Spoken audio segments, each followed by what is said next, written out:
I'm talking to a highly intelligent individual, his work that's here to really bring solutions to the world of get control of their health, their financial lives. I still look back in 2020 as one of the best years of my life. Interviewed someone in the Trump administration. This virus stuff doesn't make sense. If Japan's an island, where does the water go?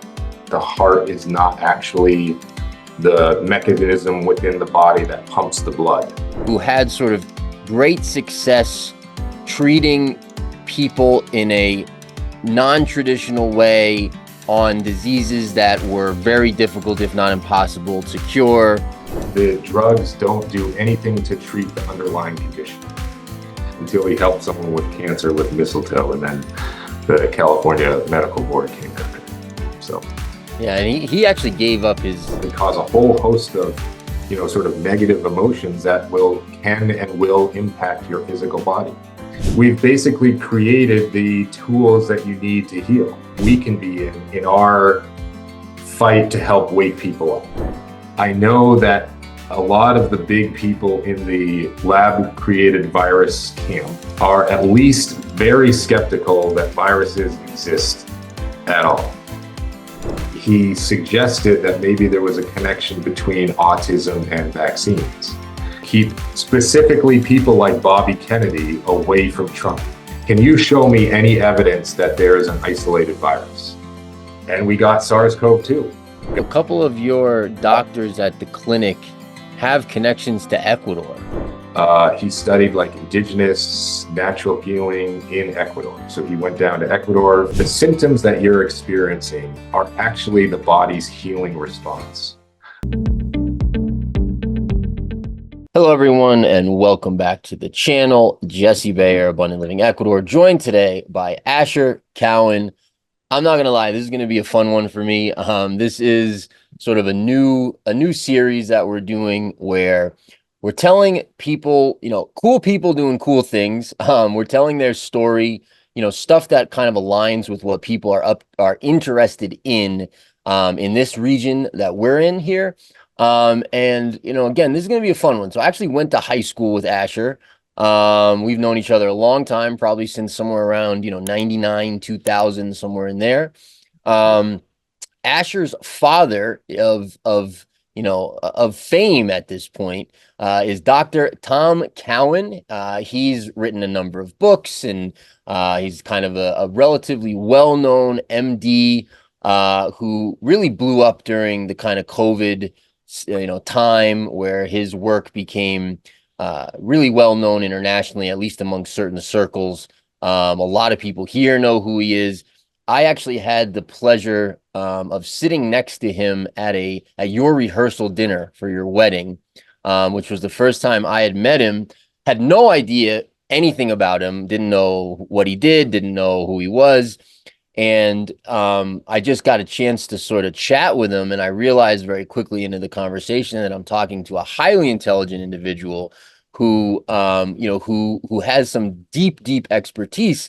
That's all I knew, and so I spent the next 2 hours kind of picking his brain, and I really enjoyed that conversation. Then I was next introduced to him through a BitChute video during COVID.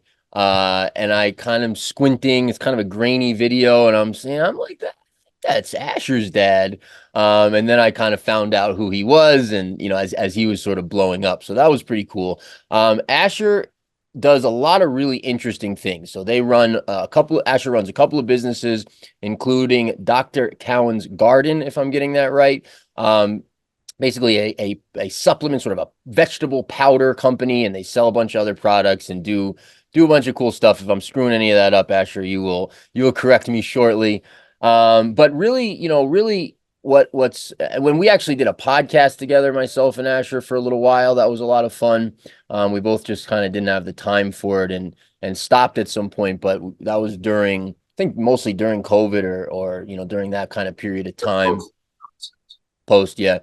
So that was a really good time. But yeah, the what's interesting to me, or sort of what I'm looking forward to sharing with you guys about Asher's story, is just what they're doing through their businesses, through Tom and his personality and his work, that's here to really bring solutions to the world, right? Things that are designed and are in action and taking place and happening, that offer real solutions for people who are looking to sort of step out of the matrix, sort of get control of their health, their financial lives, their etc.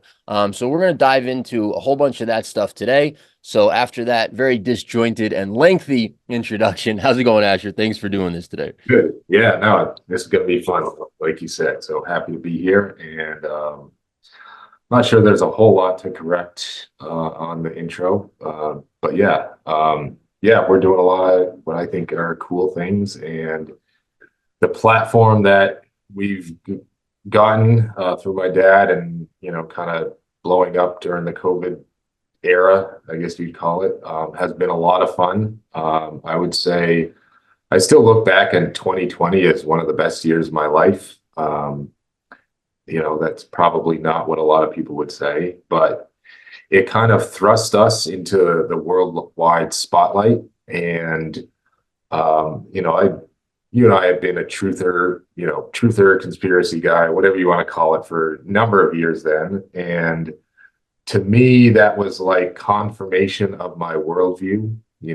A lot of the things that I expected to happen started to happen, years after I originally expected them to, but, it was still kind of going down the way that I expected. And we kind of just rode that into a lot of different things. We've built out a really strong, close-knit community. We've certainly grown our food company.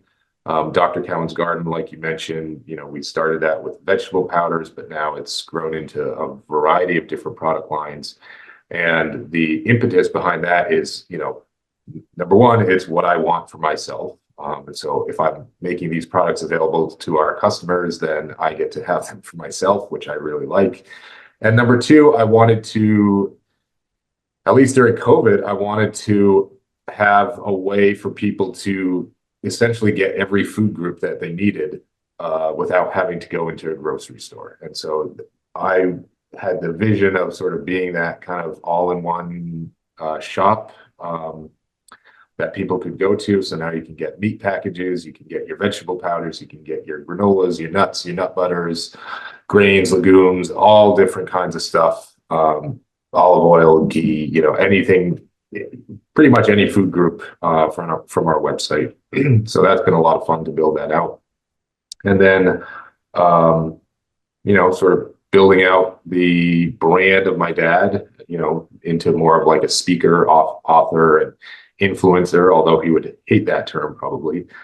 But yeah, so that's been a lot of fun. We've heard from people from all over the world about all the difference we're making in their lives and how, heard tons of stories about, the bad stuff that was happening and, isolation from family members and the rest of it. So I've heard, a lot of different stuff, had conversations with a lot of different people, interviewed someone in the Trump administration who was like literally in the room with Fauci and Trump when they were having meetings. And, so it's been pretty interesting last few years for me. So anyways. We'll have to definitely get into that. I'm curious to share with our viewers what that conversation was like. But let's go back a little bit and kind of tell your story a little bit. So you're originally from New Hampshire. What town? I grew up in Peterborough, New Hampshire. That's right. Peterborough, New Hampshire. Yeah. Small town, 6,000 people. Yeah, kind of nice place to live and raise a family. My parents were not together, so kind of broke the family for me. But went to played a lot of basketball growing up and wanted to do that. Wanted to see where that could take me. And that brought me to a sort of prep school where you and I met. And I didn't want to play in the New Hampshire basketball. New Hampshire is not very good at basketball, or kids in New Hampshire aren't very good. So I went to prep school, trying to get more exposure for playing basketball. Ended up playing Division III basketball, and that was kind of where I topped out. I think I was actually my best when I was a senior in high school, and then I kind of just didn't quite have the same motivation once I realized that that was the highest I could reach. Yeah. So Good, good. so then, yeah, graduated high school, college, studied economics, got my MBA, uh, was hired right out of school to run a small like distribution company. Didn't really do well at that. Then went into consulting, but always disillusioned with, corporate America and that whole, rat race. Always wanted to get out of that. And then I think it was 2015. It was my dad who had the idea for the vegetable powder business. And he's very much not an entrepreneur. So the two of us kind of make a good team where he is the face, the spokesperson. He has the credibility to, recommend products and people definitely trust his recommendations and all that stuff. So started that. I was able to quit my job soon after that. And yeah, I mean, and then that kind of led into the other business of sort of managing and growing his brand, as an author, speaker type. And then we sell a lot of supplements and health devices there. And then recently, which I think is probably the most interesting thing we're doing now is people started, so we have this following of all over the world, and he's getting a lot of recognition of coming out and sort of disproving, one of the main people disproving the germ theory of disease, which is that it's the disproven hypothesis that invisible pathogens called or other things like that make us sick. And so he's been one of the people who have actually disproven that. And so that got him a lot of sort of, I guess, fame or notoriety, whatever you want to call it. And so people from all over the world are starting to hear the message and getting, sort of getting the picture of like, yeah, this stuff doesn't make sense. And can I see Dr. Cowan to deal with my ailment, whatever it was? So we got a lot of people asking for that.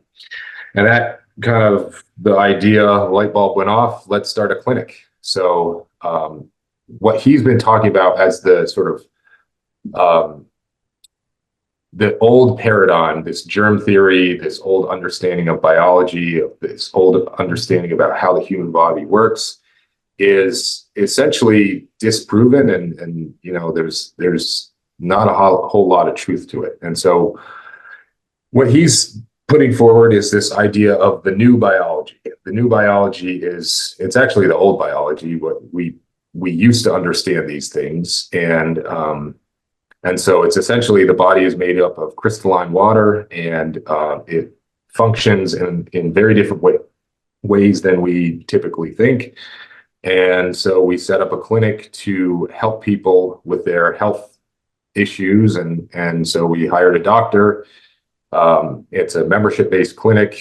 And so the doctor sort of manages members. He got filled up pretty quick, and then we hired 3 more, and it's going great so far. So we could talk more about that, talk more about new biology and what's involved there. Yeah. Where we want to take this. Yeah. So let's just jump back to let's jump into your father's story for half a second. So he had published, I believe, a number of books prior to COVID, prior to, the whatever additional sort of notoriety he got during that time. I believe a lot of his stuff is sort of based on Rudolf Steiner's work. Is that accurate? He was definitely an influence on him. However, he's kind of rethinking that. There's a lot of things that he thinks he got wrong. Mhm. For example, a recent example that he just talked about is how Rudolf Steiner thought that Japan was at the top of the earth, and the earth was shaped almost like a pyramid, and Japan was at the top. And he's like, well, if Japan's an island, where does the water go? And these people who are, these anthroposophical Rudolf Steiner Foundation or Rudolf Steiner followers, they didn't have an answer for him. He's like, that's weird. Seems to me that if Japan was at the top and it was surrounded by water, the water would fall down, or at least trickle down or whatever. And so there's just some things that I think he takes issue with now, but a lot of it, yeah, I mean, especially in the earlier days, a lot of it was influenced by him.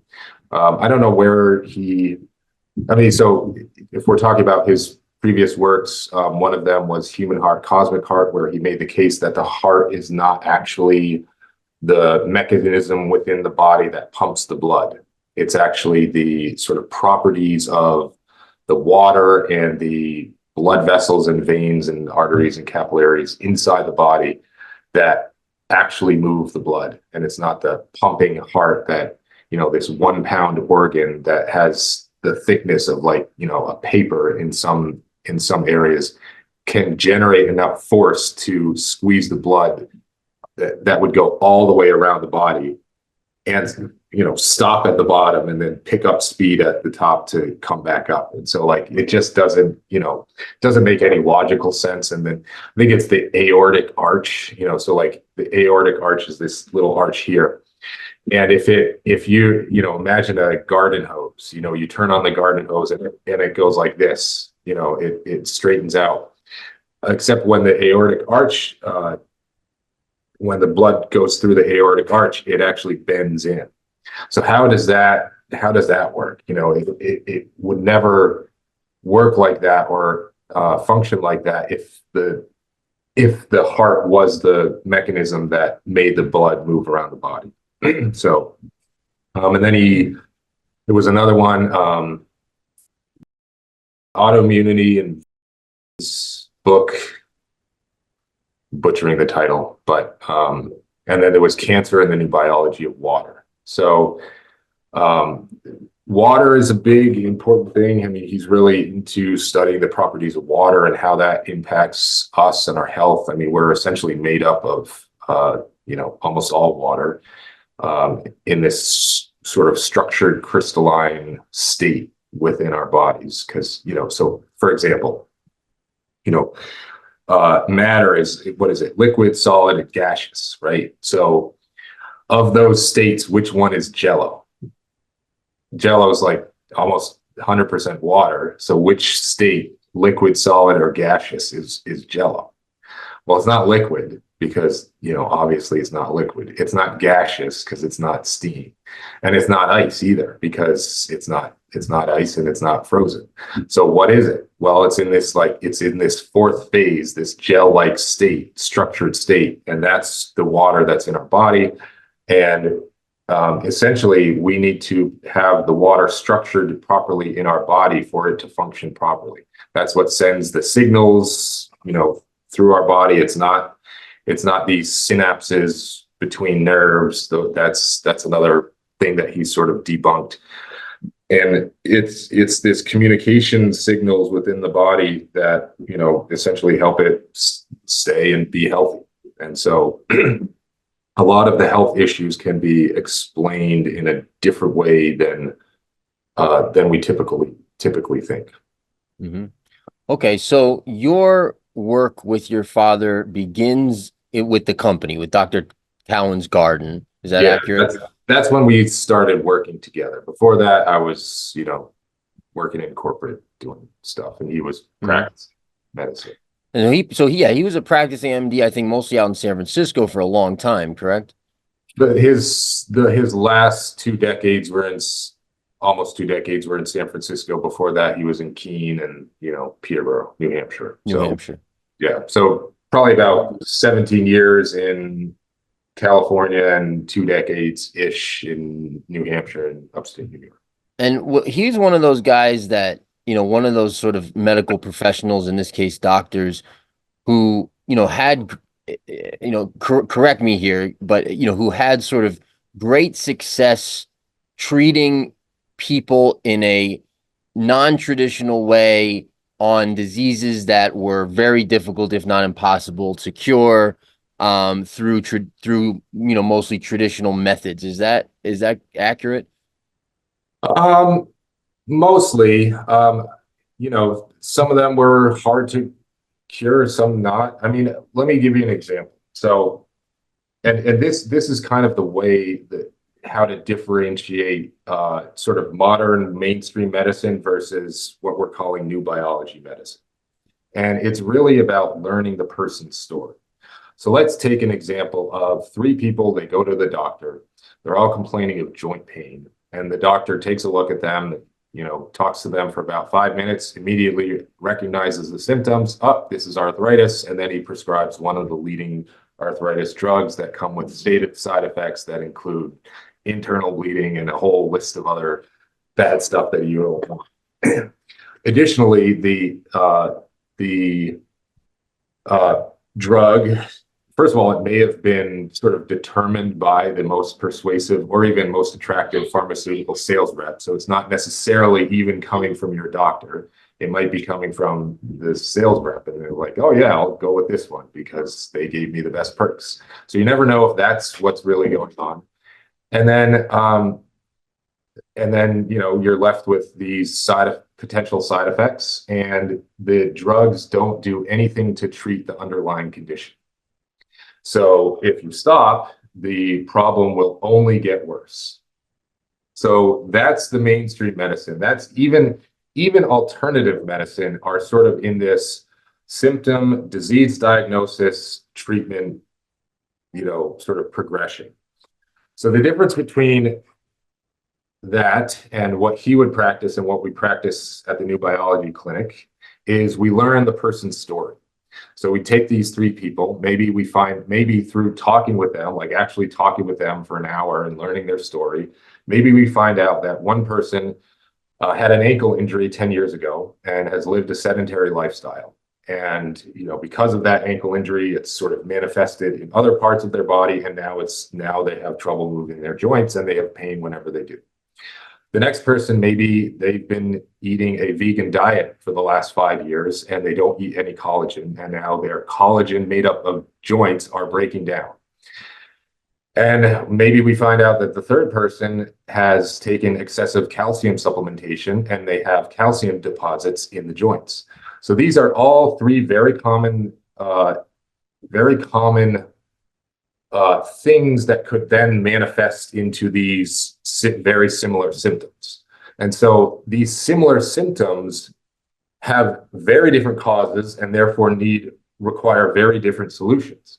So what do you do with the person with the sedentary lifestyle? Well, you help them move and get active. And for that, we have a fitness coach that will help them move and get active. And we have free included in your membership fitness sessions that you can attend. For the vegan who doesn't eat any collagen and now has their joints breaking down, we might help them reintroduce collagen into their diet and help them with their diet. And for that, we have a nutritionist who gives monthly nutrition lectures and can help them with the diet and with, incorporating proper foods in their diet. And then for the calcium deposit, to be honest, I don't really know. Have to talk to the doctor about what they would do with that, but obviously stop the supplementation and maybe movement and maybe some change to their diet. I don't know exactly, but those are the types of things that we do instead of giving a one size fits all, pill to someone. And so that's what he's done throughout his entire career. It's really about learning the person's story and then repeating it back to them so that they know that they understand it. And then he used to say that every time they'll either laugh or cry because it'll be immediately apparent to them why they're going through what they're going through. And now he can help them. And so that's essentially what it was. And so, over the years, he had a lot of cases. A lot of people would, come to him after being, seen by all the, quote, experts and all the, mainstream doctors, and then maybe trying out for, some alternative doctors who really didn't do much to help them. So he would have a lot of those cases, and he would use various strategies and tactics along with learning their story to help them get better. And so we're essentially recreating that model in a virtual sense with our doctors. And so that's pretty much how it went for him until he helped someone with cancer with mistletoe, and then the California Medical Board came after him. So Yeah, and he actually gave up He did. his Yeah, he license, like, right? you know Yeah. what? Screw you guys.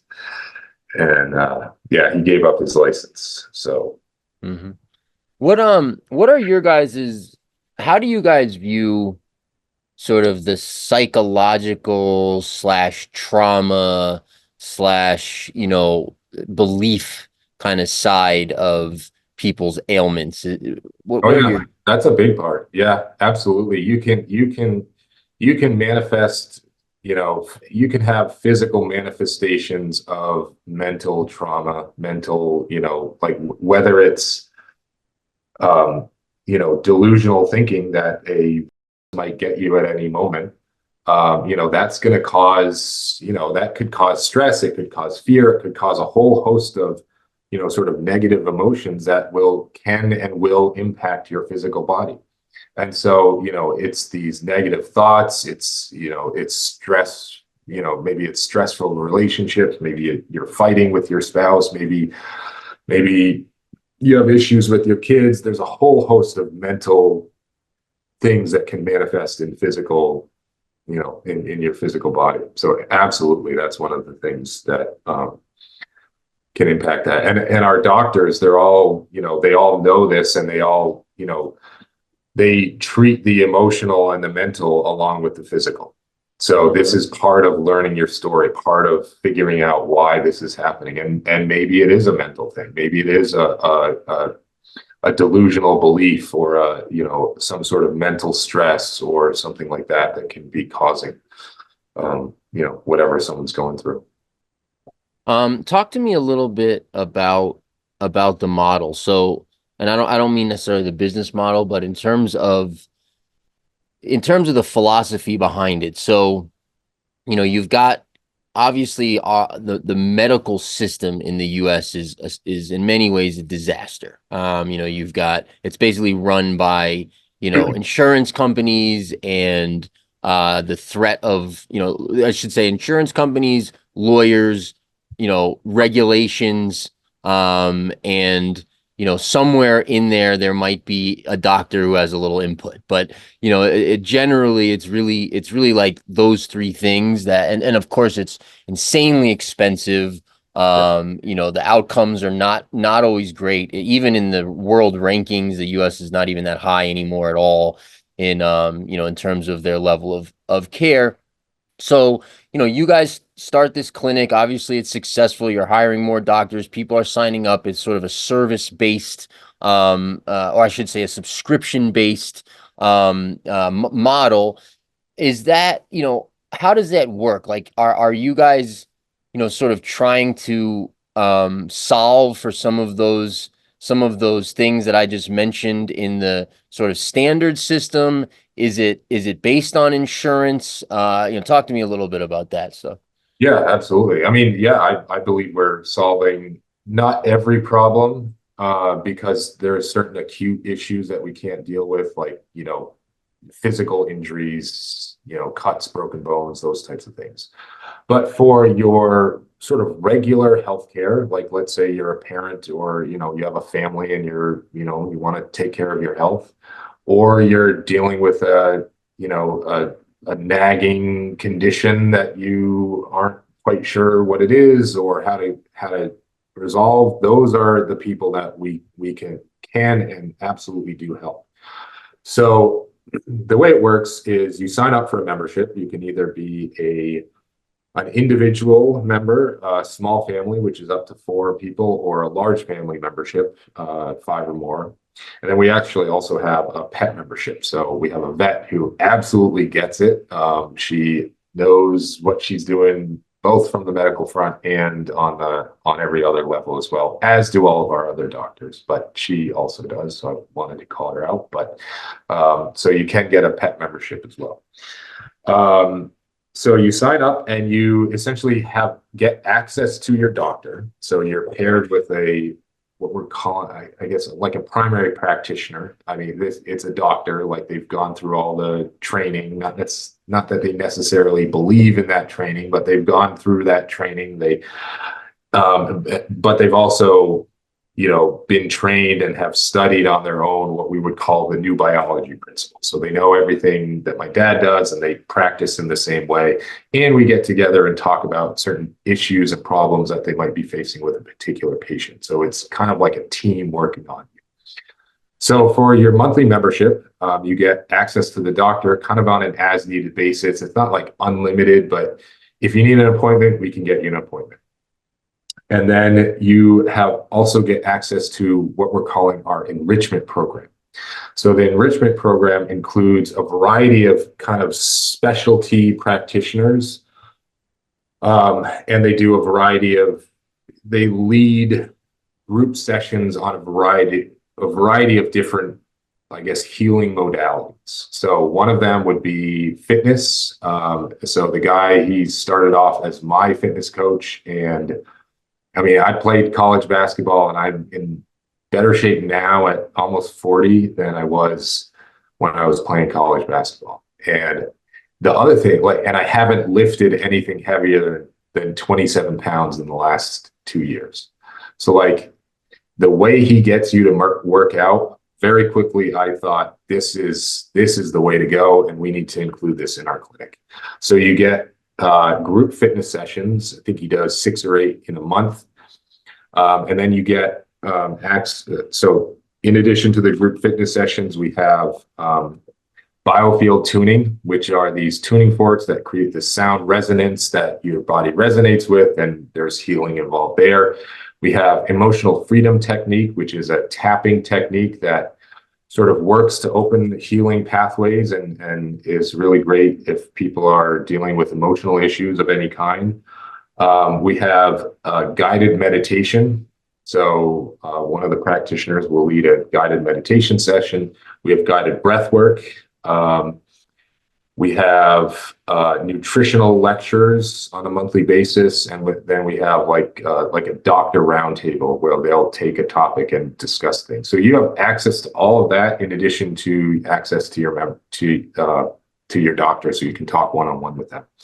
And with all of these put together, we've basically created the tools that you need to heal. It's not going to be a quick, especially if you're dealing with a chronic or a long-term condition, it's not going to be like this quick fix. It's going to take work and changes to resolve this issue. If you've spent, 10 years getting yourself into this mess, it's going to take some time to get out of this mess through changing your diet, changing the way you think, changing the way you, sort of deal with things on an emotional level, changing the way you move, incorporating an exercise routine into your life, stuff like that leads to true healing.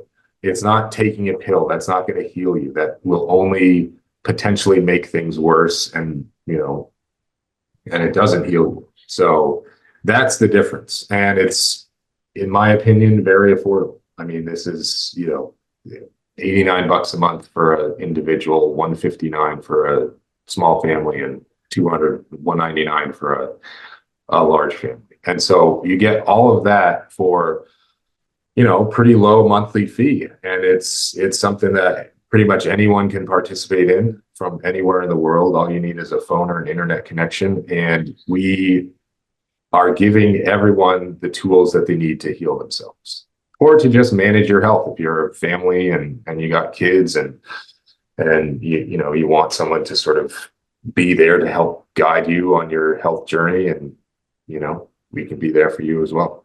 Yeah, that's beautiful. I've been on sort of a 10-year journey of sort of recovering and improving my health and understanding myself and unlocking all the little nooks and crannies of my consciousness and my mind and kind of all of it. And almost every modality you just mentioned has really helped me. EFT in particular is awesome. I found that to be a tremendously helpful along my journey. Okay, let's I want to hear, so you start with the one company, you guys, then you launch the clinic. I know you've done some other things along the way. There's some cool partnerships, some cool interviews, some cool relationships. Let's jump into some stories. What's as your dad, as you obviously get involved, you and him launch businesses together, and your father also sort of, reaches a new level of notoriety during the pandemic. And then your businesses sort of take off from there in many ways, and you launch in new ones and things like that. What are some of the coolest experiences or stories that have happened to you along the way as a result of kind of, your position in at this point? Yeah, some cool stories. Well, early in 20, I guess midway in 2020, uh, we do sort of dual interviews with Catherine Austin Fitz. For those who don't know about her, I would call her, I don't know, one of, if not the most knowledgeable people in the truth world. I mean, she was Assistant Secretary of Housing and Urban Development under the first Bush, and then she went into Wall Street, partner on, Wall Street firms. So she was big in there, and, got invited to join the Council on Foreign Relations, didn't do that. Then they tried to take her down, and now she's this, now she's speaking out. So I got to talk with her one on one, and that was a highlight for me.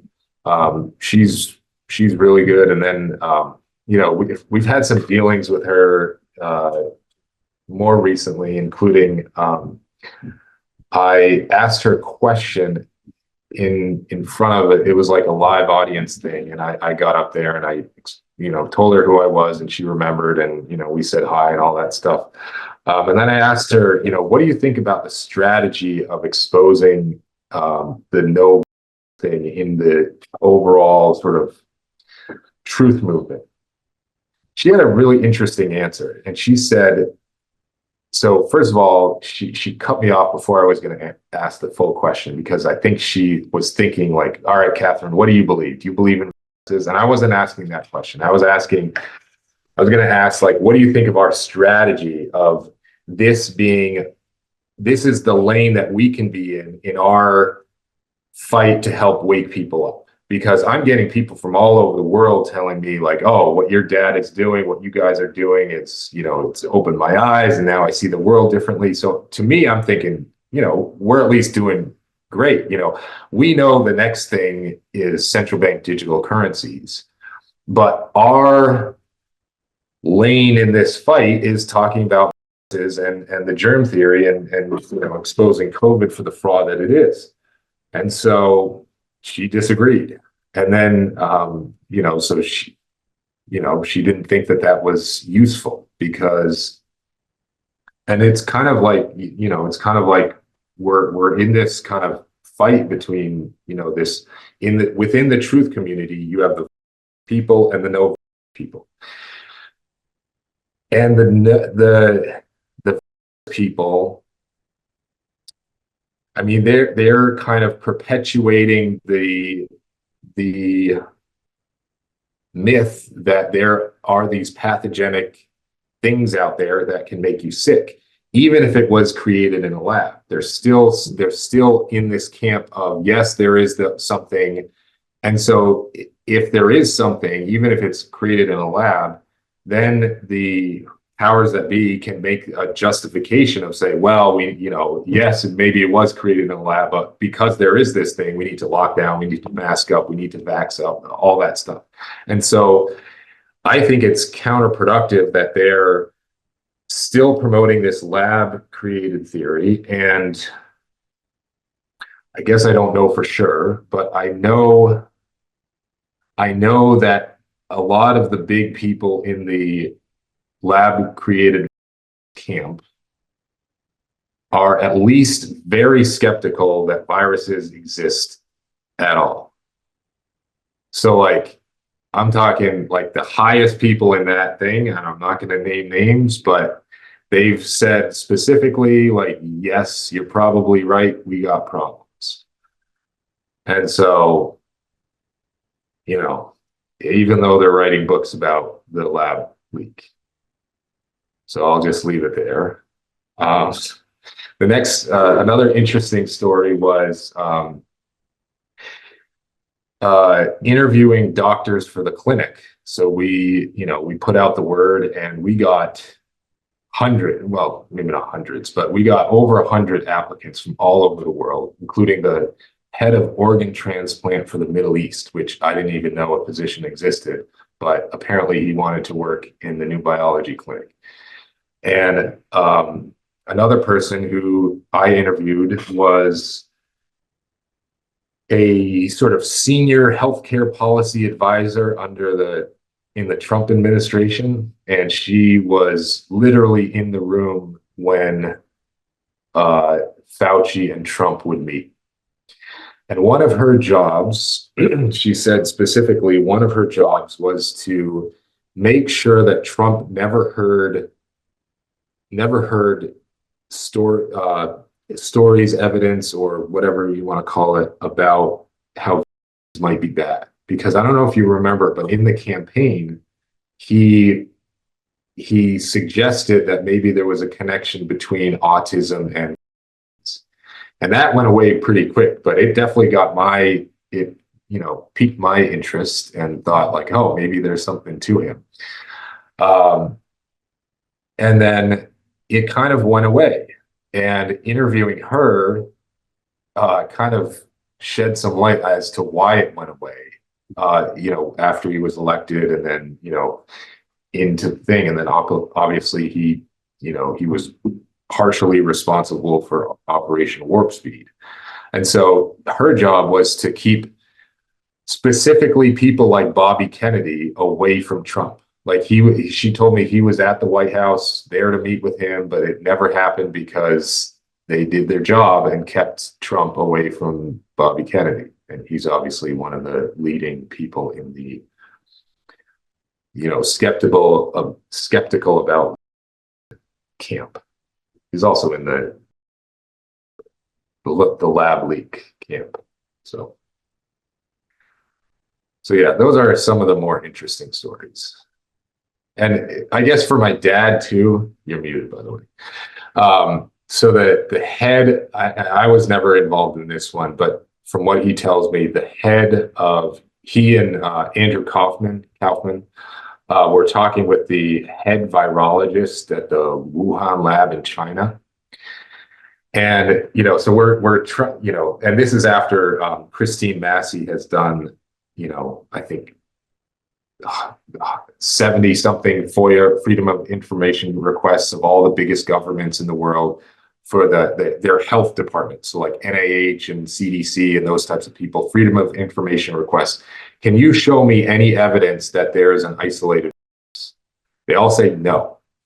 And then he's on the phone with the head of virology in the Wuhan lab. And they're like, okay, so if you had sample from a sick person, could you find the virus? And he says, no, there's not enough there. We can't find it. What if there's 10 people? Could you find it if you had 10 people? No, there's not enough. All right, 100. No, not enough. 1,000, 10,000. And then he's like, no, there's not enough. And then they stopped answering after it. Like, all right, 10,000 people. You take a sample from 10,000 people. Is there enough there to find? He's like, no, not enough. And the way if I could go into how they find but they basically so this is how a virologist, and now I'm remembering more stories. So let me keep going with this. So a virologist finds a virus, like quote unquote, finds a virus by taking a sample from a sick person. They spread it on monkey kidney cells. Then they add amphotericin or gentamicin, which are antibiotics that are known to be toxic to kidneys, right? So known to be toxic to kidneys. Then they starve it of nutrition. So they basically starve that solution. Then they add bovine calf serum. Then if that goop breaks down, that's said to create a cytopathic effect. And that's due to there being a present in the symptom. Like that's their logic. The idea that you can isolate from that toxic goop when they have the technology to, sort of centrifuge a sample like that. And it'll create this, like you spin it around real fast and it creates these rings of particles on the edge. And then the next ring is a little bit lighter. or a little bit heavier. No, light. Well, a little bit lighter and a little bit lighter, a little bit lighter until you have like you can separate these things. We have this technology, but with quote unquote is we have to do this convoluted experiment to quote unquote find a virus. So then what we did, we connected with this guy named Stefan Lanka. He's a microbiologist out of Germany. And we raised a little money and we said, all right, let's recreate this experiment. So we took the monkey kidney cells, amphotericin, gentamicin, the bovine calf serum, all that stuff, put it into this genome sequence mapping thing, and we got SARS-CoV-2. Got to the same result that they did. You know what the problem was? We didn't start with a sample from a sick person. So what that tells me is that the nature of the experiment itself literally creates a particle that is then mapped to the genome and is this quote same as the SARS-CoV-2. So it's just the nature of the experiment. It's nothing. There is nothing there. If it was there, they would be able to show it. The technology exists, but they can't. And so they have to go through this convoluted experiment. And we've seen hundreds, if not thousands of papers that are like titled the isolation of SARS-CoV-2 or something along those lines. And if you read the methods section, which apparently nobody does, they all go through the same steps in the experiment. And there's no way you can tell me that that is quote unquote isolating. When we literally recreated the experiment and got to the same thing without the sample. So yeah, that's another kind of cool story. Yeah, I remember following that when that was happening. Yeah. With Dr. Lenka and all that stuff a few years back. That was it was fascinating for sure. Yeah. Are you guys still doing stuff with Joel is it Salatin? Yeah. Yeah. We do a conference up there. We did one or two last year, probably gonna do one more.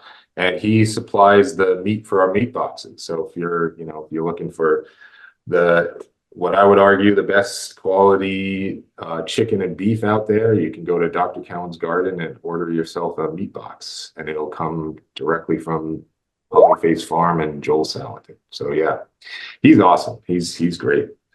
And they throw several sort of get together conferences at his farm, and I've been to several over the years. And yeah, great family, great guy. His son's awesome. Beautiful farm. Like it's so nice up there. And I noticed too, a couple of your doctors at the clinic have connections to Ecuador Yes. that are kind of interesting. Is that stuff you know about and can talk about?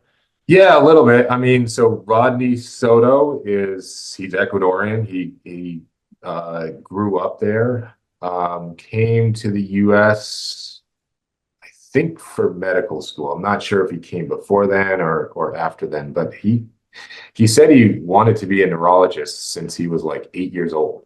And like my dad asked him, like, like any reason for that? He's like, no, I just kind of wanted to. I mean, he's incredibly smart. He really gets it. Like he knows what he's doing. But yeah, he's Ecuadorian. He still has a little bit of an accent. He's practicing in somewhere in Alabama right now. Maybe I probably shouldn't give away exactly where, but yeah, he's still practicing in his normal job, but he's working more and more at coming over to our clinic. And when we have enough members for him to come full time, I'm sure he'll be here full time. So yeah, that's him. I don't know exactly where in Ecuador he was from, but yeah, he's full on Ecuadorian. And then our head practitioner, Adam, he went to Arizona State for med school, but then he studied like indigenous natural healing in Ecuador. So he went down to Ecuador for, I think, a year and studied there. Studied sort of, the sort of old traditional healing techniques that, probably more of the, sort of natives might be more familiar with. And he sort of brought it back and incorporated some of them into his into what he was doing. But he was more or less in the mainstream system when he came back and started working. But now that he's working with us full time, he's, I'm sure, incorporating a lot of those sort of ancient healing techniques into what he would recommend for people. And so yeah, so that's really cool. So yeah, we do have quite a connection with Ecuador. Yeah, it's a very interesting how, so much of what you're sharing is your guys's philosophy behind healing and health, and therefore your businesses are widely available and practiced, in this valley where we are. It seems to be sort of uh I don't know, there's some commonalities, I would say, amongst, people who are looking for solutions at this time in the world. And all of these kinds of, and a lot of them are ancient. I don't think there's anything really new. Things just kind of get rediscovered or, just sort of come back to the forefront. Um but there's definitely a commonality that of techniques and modalities, and that people are finding sort of Mhm. at this point in time, on Earth. So very cool, all the stuff you guys are doing. Asher, is there anything I haven't asked about that you want to cover before we wrap up?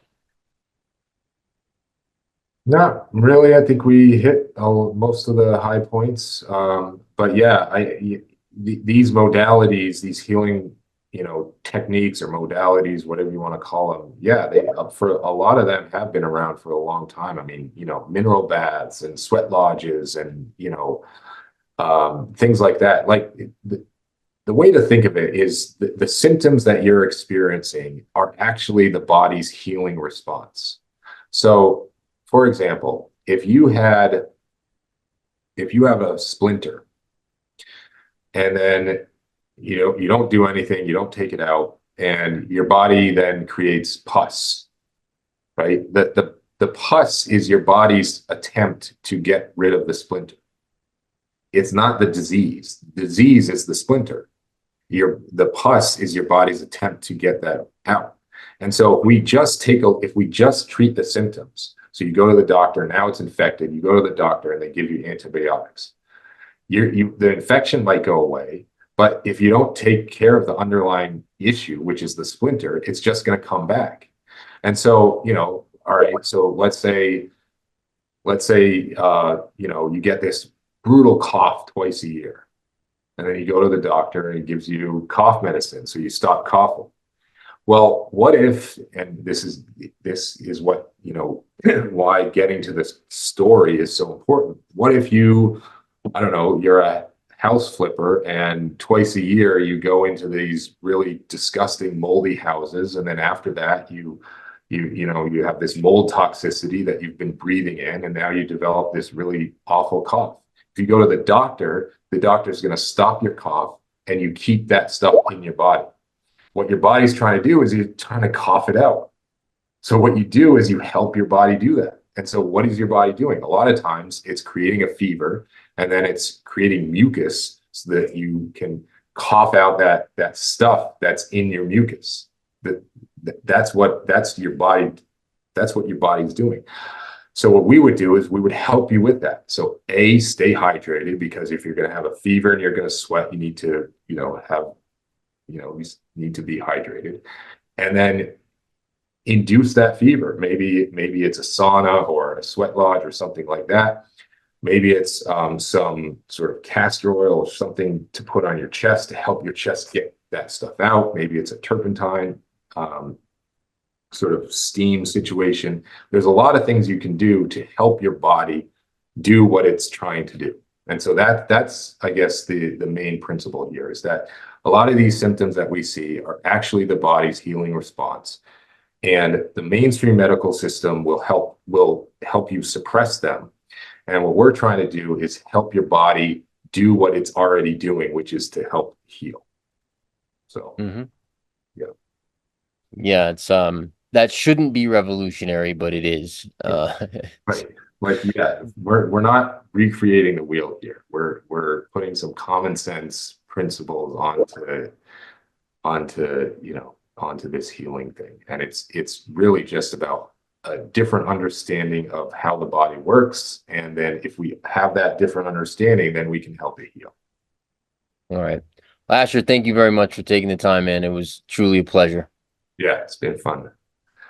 All right, guys, if you enjoyed this, please subscribe to the channel, hit the like button, hit the bell as well, get the notifications. Thanks for tuning in. We'll talk to you again soon. Take care, folks. Hey guys, thanks for watching. Subscribe to our channel right here. Check out our real estate channel right here for content that you will absolutely love. Click right here. And if you want to know how we got here, click here.